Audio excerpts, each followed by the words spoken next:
Boker Tov, Shalom à tous les Israélites.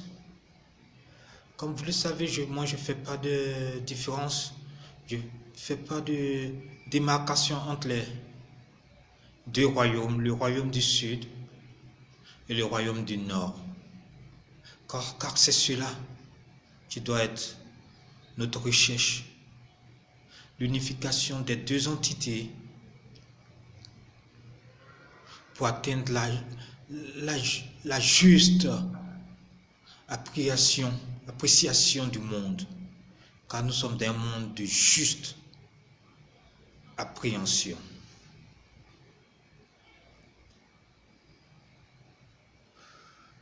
Nous allons donc demander à Elohim Yahvé de nous inspirer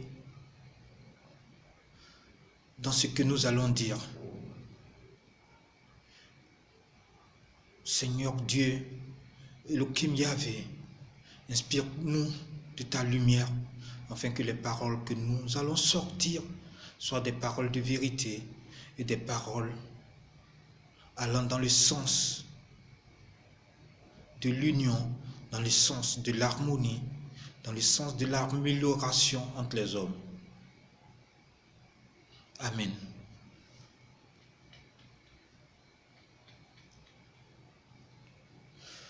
Le terme d'aujourd'hui est un thème qui touche la société. Il est important de savoir que la politique n'est pas un totem pour les hommes de Dieu que nous sommes. Il y a eu dans Israël des rois imbus de sagesse qui se sont investis dans la politique, qui étaient rois, comme le roi David qui était versé dans le monde de la Torah, en même temps qui gérait la communauté, donc qui avait un rôle hautement politique. Les prophètes comme les Élie, qui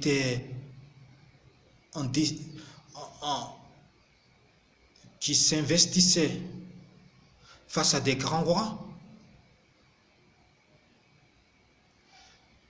et qui essayaient de leur donner des conseils au risque d'être traqués toute leur vie. L'homme de Dieu ne doit donc pas être forcément étranger à ce qui concerne le monde politique.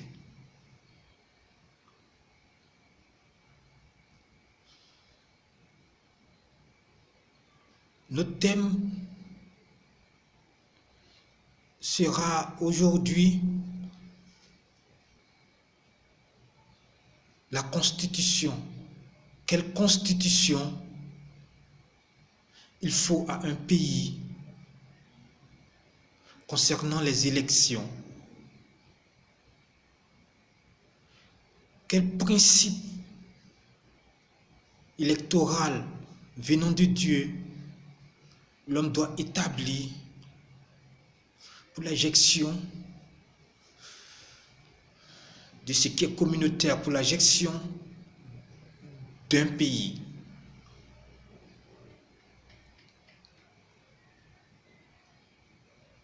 Nous allons donc nous inspirer de la Bible pour faire ressortir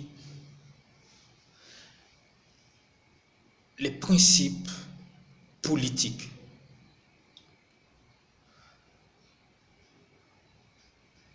Ce thème m'est venu parce que j'ai fait un songe où le métier m'a transmis des principes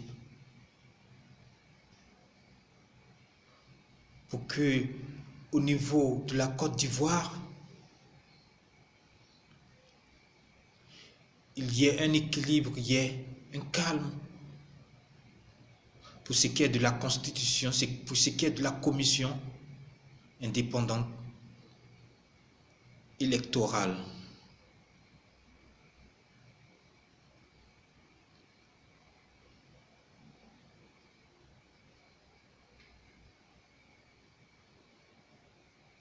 Ce songe, je ne pouvais pas le garder pour moi, alors les préceptes qui m'ont été donnés, je vais les ressortir. J'ai eu aussi ces préceptes du fait aussi que, quelque part, en tant que spécialiste des sciences politiques,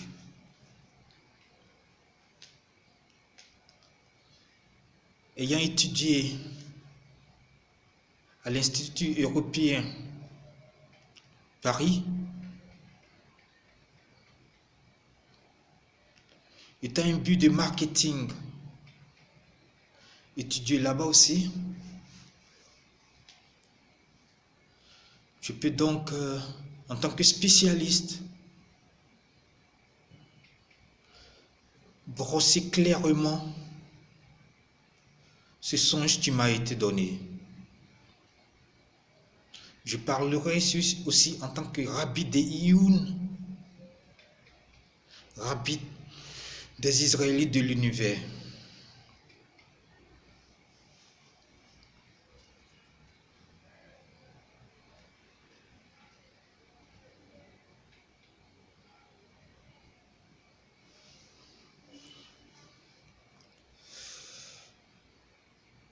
Il est donc aujourd'hui un cours de sciences politiques, un cours concernant ce que c'est que la démocratie, le républicanisme pour être plus clair.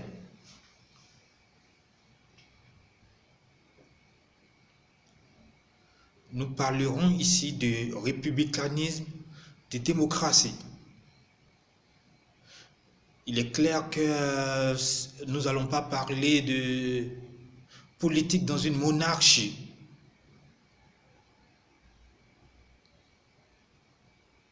Ou dans un régime dictatorial.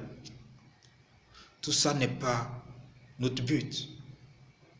Notre but, c'est d'être celui qui va prôner le véritable modèle politique.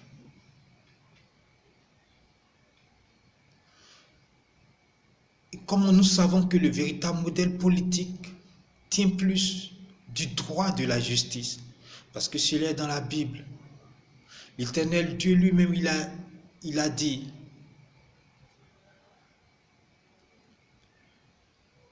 je suis plus pour le droit à la justice.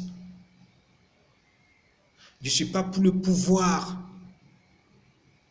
d'un roi, mais comme vous, Israélites, vous voulez un roi, alors voilà comment vous allez avoir un roi.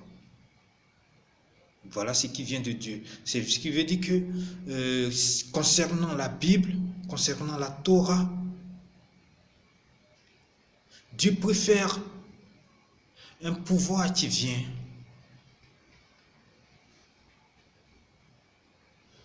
de la justice. Il préfère le pouvoir des juges que le pouvoir du monarque. Il préfère le pouvoir de ce tyran de par le droit que le pouvoir venant d'un roi totalitaire, de quelqu'un qui a la totalité du pouvoir, d'un monarque. Ça, c'est l'appréciation de l'Éternel. Mais dans ce qui nous apparaît de la Bible, vu qu'Israël a eu des rois et que les autres peuples des nations ont eu des rois, le principe politique est comme une adaptation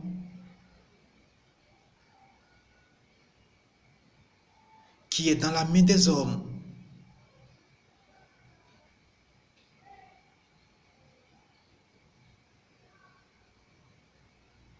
Dieu influe selon la Bible, la Torah, selon le droit. Donc celui qui veut instaurer un bon régime dans un pays doit penser au droit et non au pouvoir selon la bonne foi du roi.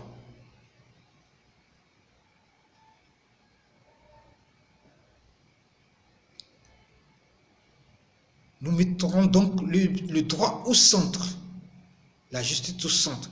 Et nous voyons que ça tient parce que, à la base, dans la grande philosophie juive, la justice est le centre du pouvoir.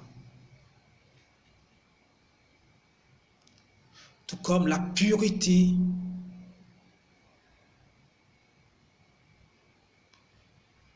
est l'essence de l'amour, de l'affection.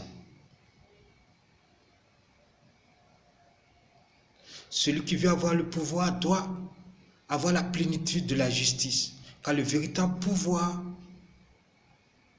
ne peut se faire sans la justice. C'est absolu, c'est un principe de l'absolu.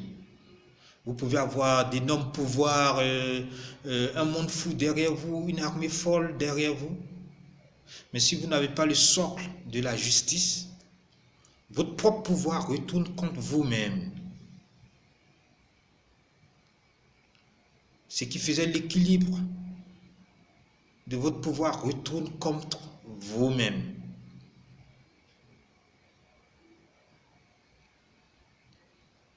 Et ça se voit un peu dans l'histoire de Jacob et Esau, qu'on appelle Jacob et Esav. Mais je le dis comme ça pour que tout le monde, tous ceux qui cherchent la Bible, la Torah puissent comprendre. Donc les appellations, je ne le dirai pas forcément en hébreu, pour que chacun puisse avoir la lumière de là où il est.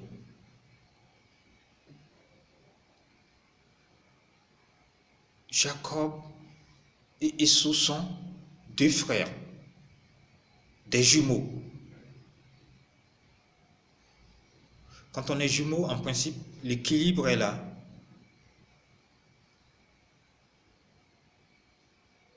L'équilibre est là entre les deux frères. Mais comment le problème du pouvoir va se faire? Il y a la justice entre eux deux. Tout va bien.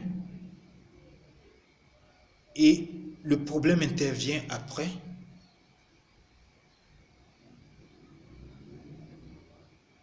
Quand un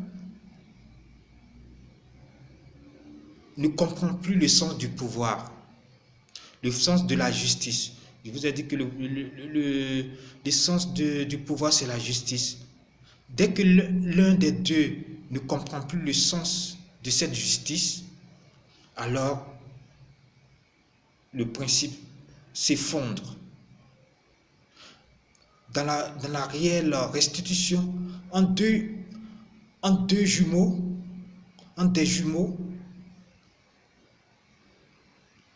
il ne peut pas avoir un problème de justice puisqu'ils sont à égalité. Mais c'est les hommes, dans leur appréhension du premier jumeau sorti ou du deuxième jumeau sorti, lors de la naissance, disons voilà le plus grand, voilà le plus âgé, ça c'est une restitution des hommes, c'est une appréhension des hommes. Mais à la base, quand on vous fait naître jumeaux, c'est pour qu'il y ait une égalité dans les principes. Du moment où on commence à dire voilà le premier, voilà le deuxième, le jeu peut se jouer. Les jumeaux peuvent accepter comme ils peuvent ne pas accepter. Mais le jeu politique commence à partir du moment où l'un des jumeaux se verra plus âgé, ou alors où l'un des jumeaux se verra plus jeune. Ça marche dans les deux sens. Alors le Seigneur, Dieu, béni soit son nom, le Saint des Saints dit, le plus petit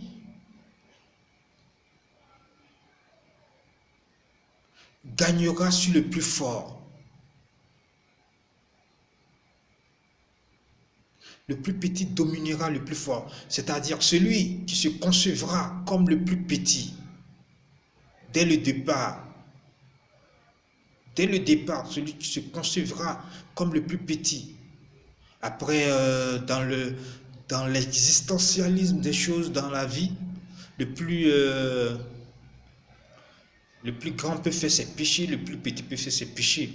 Mais celui qui pensera intellectuellement au premier moment qu'il est le plus petit, il gagnera sur le plus grand.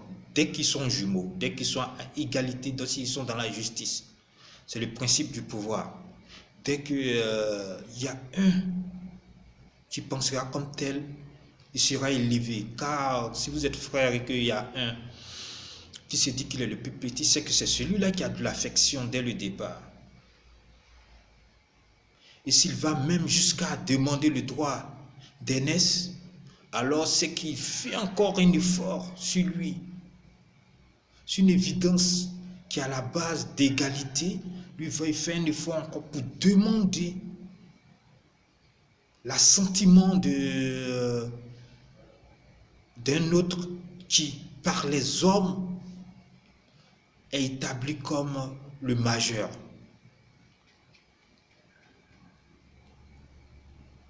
Le principe du pouvoir alors est d'un bascule alors. Et le Seigneur, dans sa grande appréhension, dans sa grande connaissance, dit, quand c'est comme ça, le plus petit prendra le dessus sur le plus grand. Sans préciser le nom du plus petit, sans préciser le nom du plus grand. Celui qui a eu la modestie d'être le plus petit aura le dessus sur le plus grand. Vu qu'ils sont dans l'équilibre au départ, ce qui n'est pas dit, mais c'est une évidence que les jumeaux sont dans l'équilibre au départ de justice.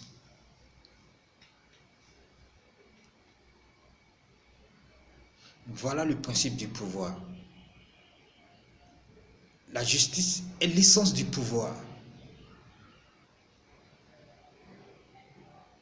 Mais tout ce qui est pouvoir est limité par l'affectif, par le principe de l'amour, l'affection.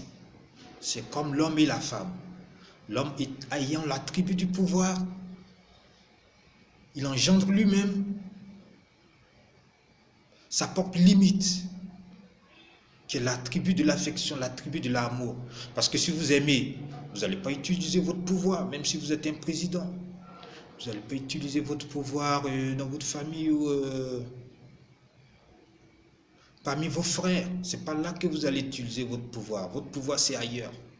Parce que là où il y a l'affection, on n'utilise pas le pouvoir. Le pouvoir dans son véritable sens de domination. C'est notre principe qui prend le relais. C'est le principe de l'affection, de l'amour. Donc le pouvoir est donc équilibré dans sa deuxième partie, qui est l'affection. Vous aurez donc la main droite et la main gauche. La main droite qui se fera ferme comme dans les lois des nombres. Et la main gauche qui ne va pas être plus précise, mais qui est nécessaire.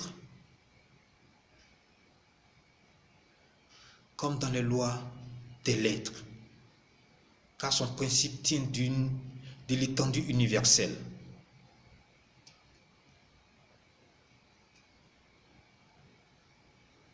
Pour revenir à la véritable science politique, le républicanisme serait le bon modèle, parce que le républicanisme met le droit au centre.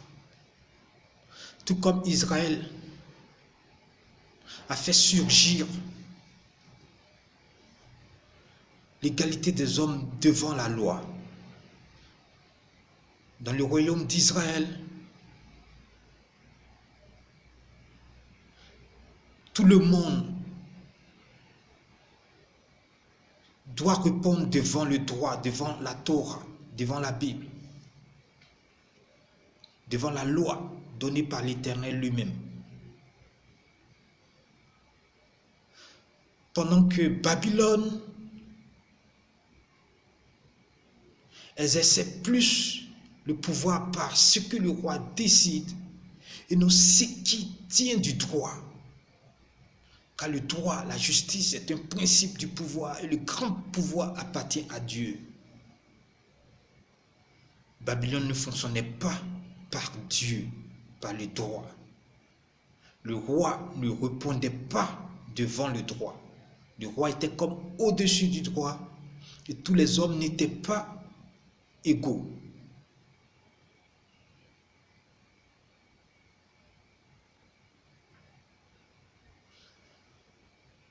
Il fonctionnait selon ce que le roi décidait,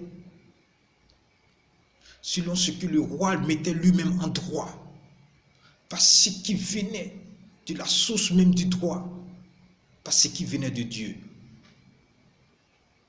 Le républicanisme, que certains appellent la démocratie, serait donc le bon modèle du pouvoir, et non la monarchie, le principe par le roi. Le principe par le droit va primer donc sur le principe par le roi.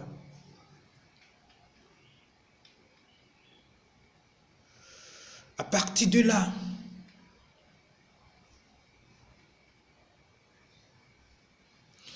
nous voyons donc qu'un homme peut racheter toute une nation. L'homme étant l'égérie du pouvoir et le peuple étant l'égérie de l'autre tendance qui est l'affection, l'amour. Le peuple faisant surgir l'amour et le roi, l'homme, l'aristocrate, si vous voulez, l'aristocratie, ceux qui dirigent, seront le principe du pouvoir lui-même en tant que tel, mais dans son essence qui est la justice, dans sa véritable essence, car il n'y a pas de véritable pouvoir, de grand pouvoir. Il n'y a pas d'hégémonie, véritable hégémonie, sans la justice. Ça, c'est un dogme que nous posons. Pour faire donc cette commission,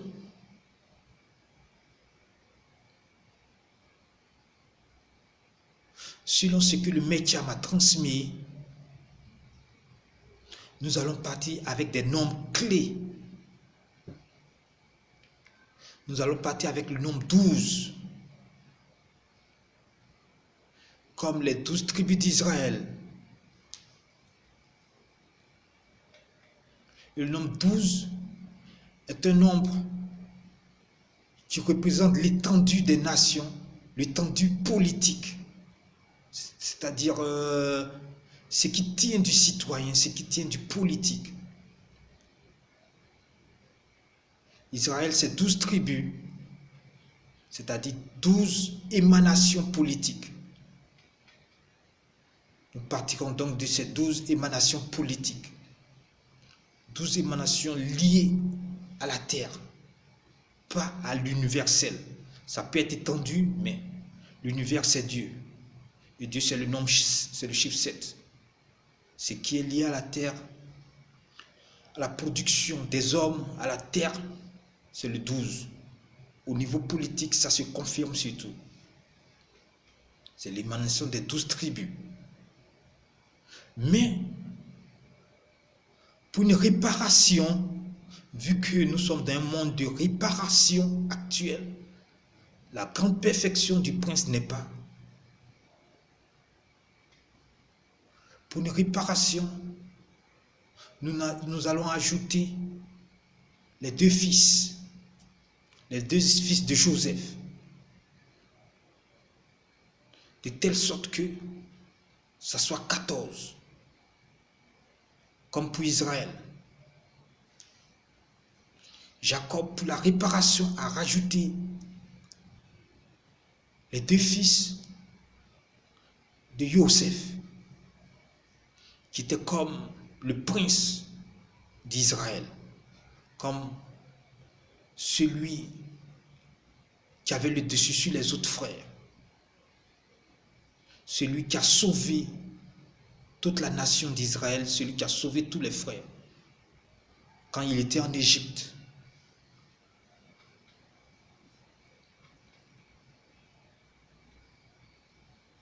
Ça fait 14 personnes que nous allons diviser comme suite dans la commission. Cette commission qui va s'occuper des élections.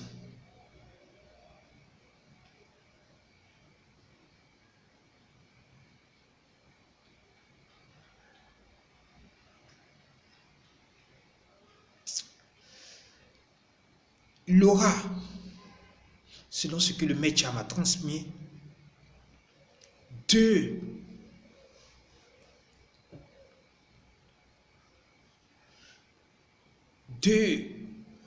représentants des chrétiens, c'est-à-dire la religion des nations par excellence, des chrétiens. Un représentant de tout ce qui est principe chrétien très catholique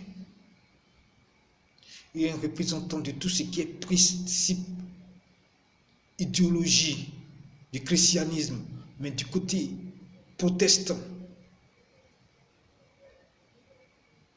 Deux représentants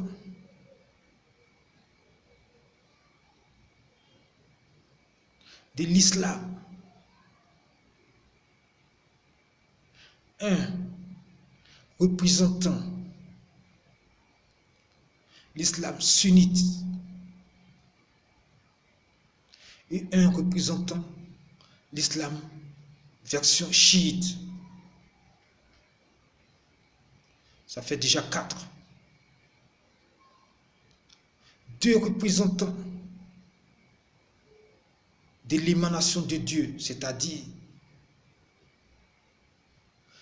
toute tendance, toute personne étant dans le monde de la Torah, des 5 premiers livres du Pentateuque. Tout homme se voyant dans la représentation de Jah, de Elohim, Yahvé, aura aussi deux représentants. Un représentant de l'israélisme version judaïque, ce qu'on appelle les juifs orthodoxes notamment, une autre version du judaïsme qui ne reconnaît que la Torah écrite du genre karaïste,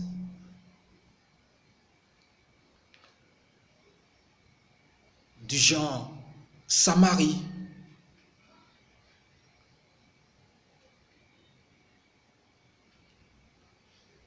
ça nous fait 6 personnes selon la révélation pour les religions. Et dans tout pays, je n'ai pas dit seulement pour la Côte d'Ivoire, parce que c'est un modèle politique, de sciences politiques pour tous les pays.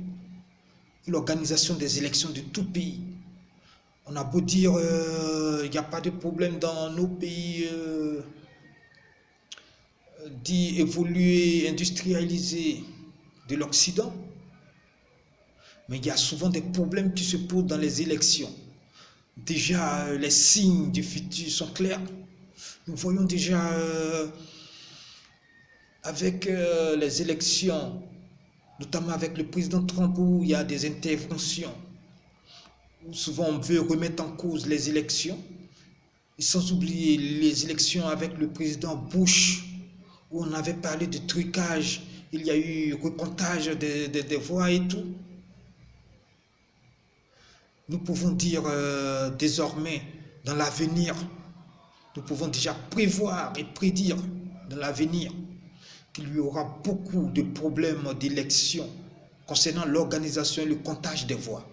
Donc tout pays qui veut une véritable justice dans ces élections doit instaurer ces 6 émanations de Dieu, ces 6 révélations de Dieu. Dans ces élections, d'abord, avant d'avancer, car ces émanations vont emmener la baraka et la juste répartition dans le tikkun, dans la réparation du mal qui a été fait. Car la réparation vient en fait d'Israël et des nations, ce qui permettra d'instaurer l'équilibre entre les 2 tables.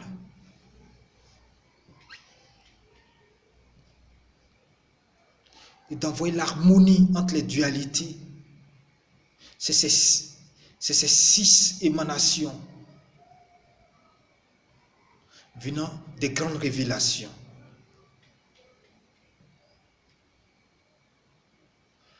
En plus de ces 6 émanations de Dieu, nous allons rajouter 4.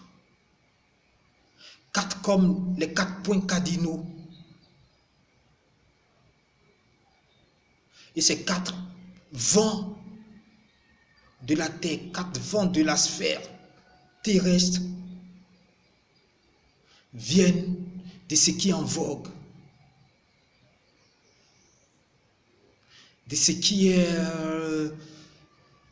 en tendance dans le pays où on est. C'est la propre production du pays lui-même. Donc les 4 vents du pays lui-même.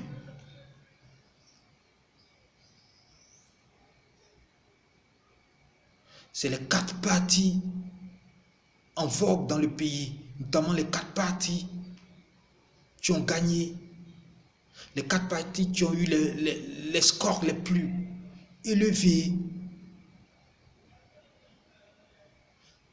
dans les élections passées.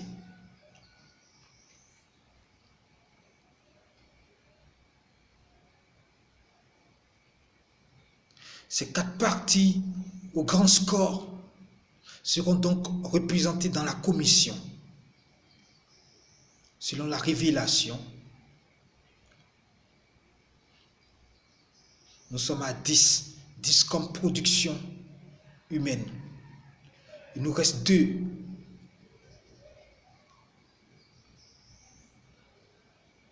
Les 2 qui vont venir seront un représentant du système judiciaire, du pouvoir judiciaire,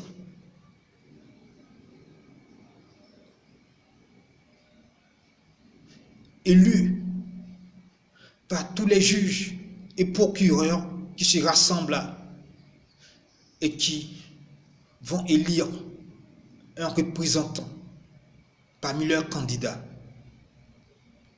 qui sera à la commission et payé par la commission durant tout le mandat. Chaque 5 ans, il y a on renouvelle tout le staff. Chaque 5 ans.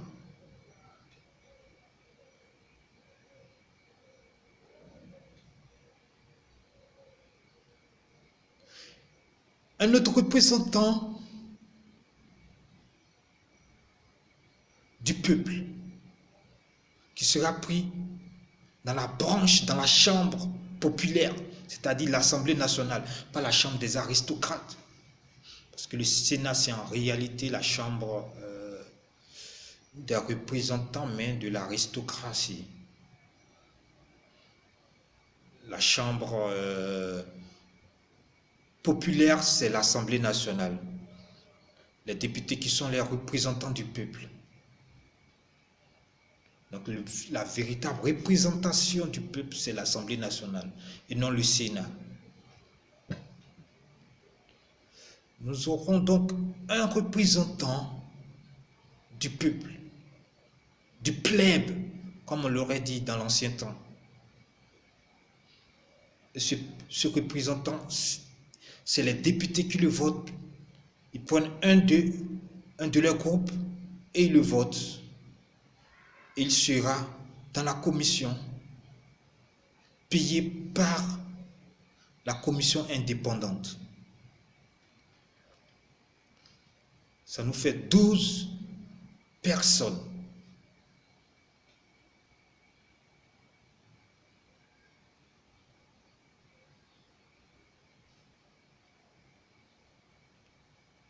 Ça nous fait 12 personnes. Comme les 12 tribus. Maintenant, nous allons rajouter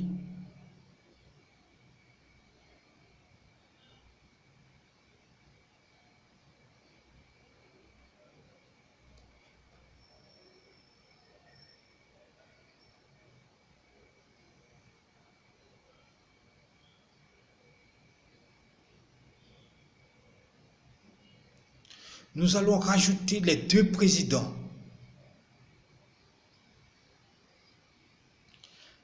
Les 2 présidents de la commission qui ne doivent pas être parmi les 12. Les 2 présidents de la commission, c'est comme Moïse et le prêtre Aaron.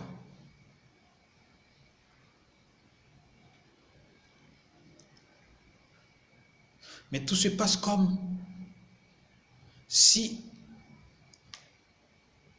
le groupe des prêtres avait le même pouvoir que Moïse lui-même. Tout s'est toujours passé comme ça, parce que les prêtres ont été toujours puissants dans Israël. Les 2 présidents auront le pouvoir, comme les jumeaux, de telle sorte que celui qui dira qu'il est le plus petit ou le plus grand entre les jumeaux, celui-là alors aura péché.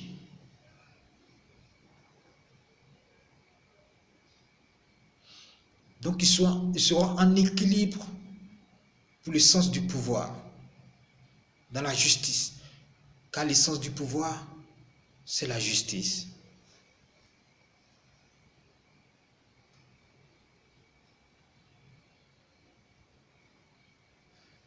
Un président pour le fonctionnement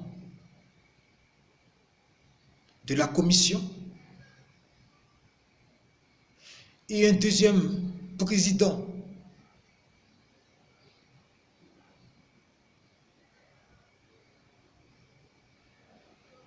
pour le contrôle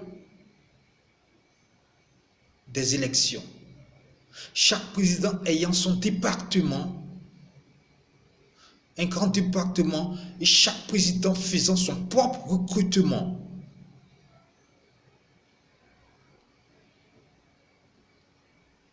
Dans chaque urne, dans chaque commune, dans chaque bureau de vote, il aura un représentant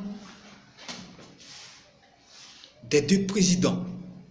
Il aura toujours un représentant des 2 présidents.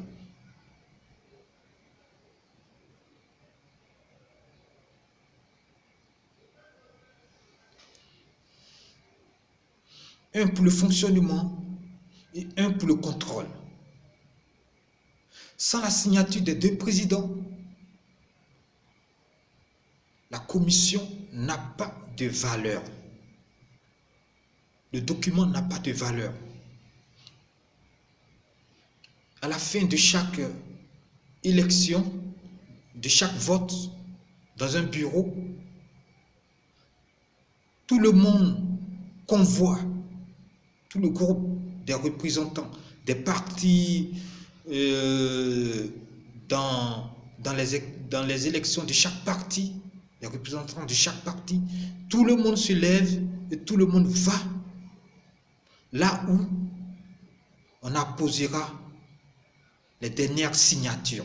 Et les deux présidents doivent apposer les tampons et les signatures chez chaque document, dans chaque bureau de vote. Sans ça, le document n'est pas valable.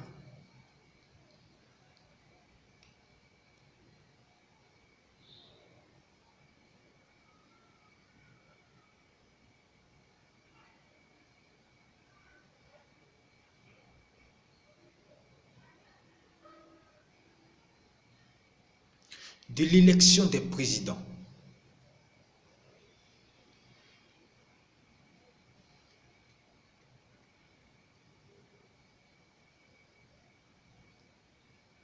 Les présidents des commissions doivent être objectifs. Ils doivent être indépendants.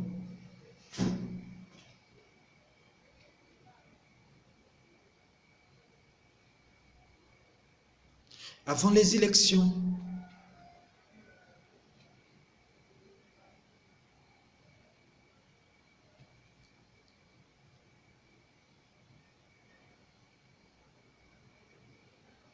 ils doivent subir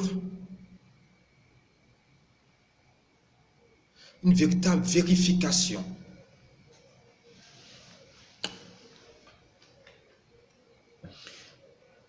Les deux présidents doivent être irréprochables. Les deux présidents de la commission ne doivent pas avoir de crimes.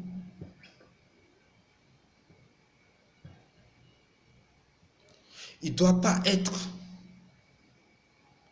du pouvoir.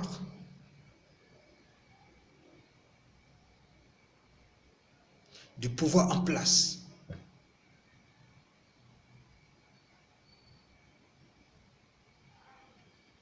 Ils doivent être objectifs. Plusieurs personnes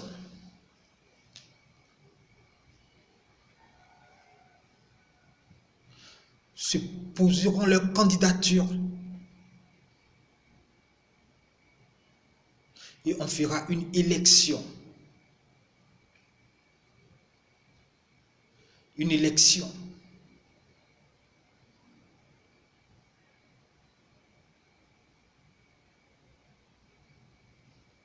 Une élection devant le peuple pour choisir les deux présidents de la commission.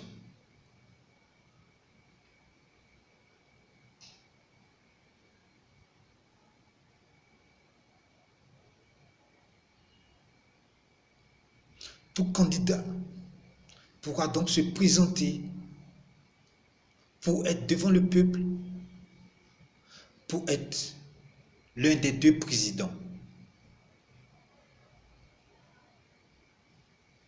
Mais les deux présidents ne peuvent pas être du même parti.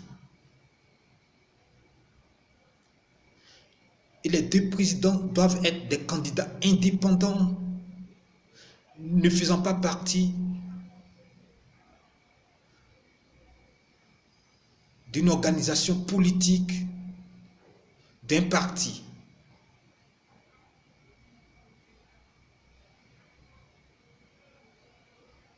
Il peut être d'un groupe social, mais pas d'un parti.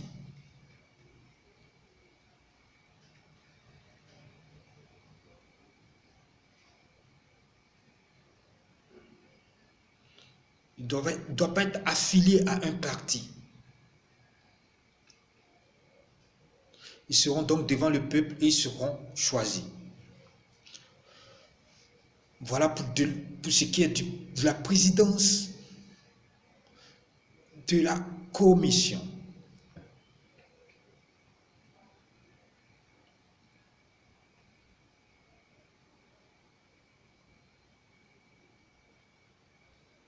Pour récapituler, cela fait donc 14 personnes pour la commission indépendante électorale. Une commission objective parce que ça ne sera pas une commission, une caisse à résonance ni du pouvoir, ni de l'opposition. Et les présidents sont des candidats indépendants. Ça peut être un candidat indépendant des élections passées, mais ça sera des candidats indépendants.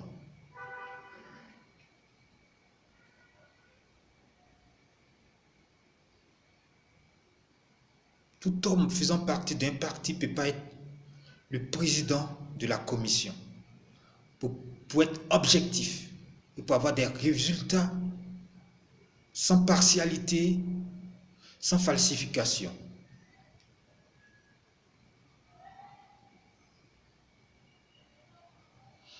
Excusez-moi.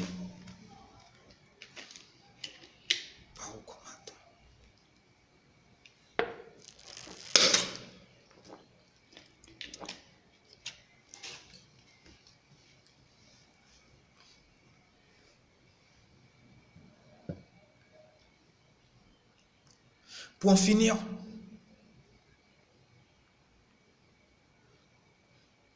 Dieu veille dès qu'on essaye d'appliquer sa justice.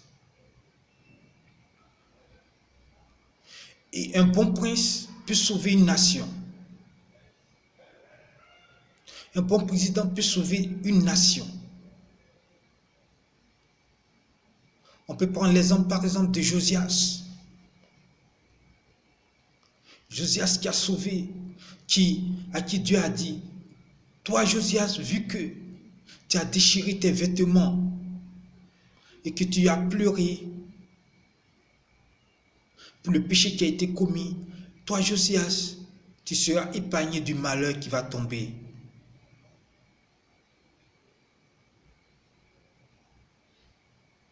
Ainsi, Josias a été épargné. Mais il est important de rester dans la voie du Seigneur pour ne pas être rattrapé, comme Josias lui-même il a été rattrapé après. Il est important d'utiliser son livre, ses 5 premiers livres, et les lois, ses commandements qui sont dans ces 5 premiers livres. Qu'il n'y ait pas de discrimination, qu'il n'y ait pas d'ethnocentrisme, qu'il n'y ait pas de racisme, mais que le livre, le droit, la Bible soit notre juge, soit ce qui va décider entre nous, quel que soit le pays. Il ne faut pas se dire de premier abord, non, moi c'est moi le peuple élu, non c'est moi qui est le sceptre, c'est moi qui détient le pouvoir. Mais il faut se dire, est-ce que je suis les commandements du Seigneur? Est-ce que j'ai lu la Bible comme il se doit? Voilà ce qui importe.